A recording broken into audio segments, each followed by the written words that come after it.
Hello friends, today we are going to learn how to use a array command in AutoCAD. Okay, let's start this tutorial. First, we have to use some drawings like this. We have to make this rectangle. Then for this use of array, we have to first take a one object like circle. Okay, then we have to go an array rectangle command. Array rectangle like this. You can see this array rectangular. Okay, select this object, enter, and you can drag this.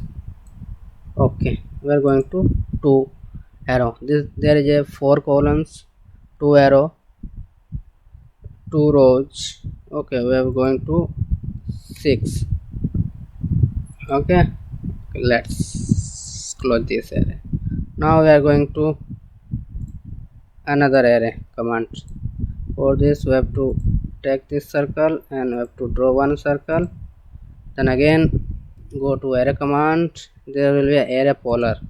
Select array rectangle, select a circle, then center point, then enter. Then again we are going to learn another array. For this we have to take a curvy path. Then we're going to take one object in which we have to make array. Then go to array command. There will be Arraypath.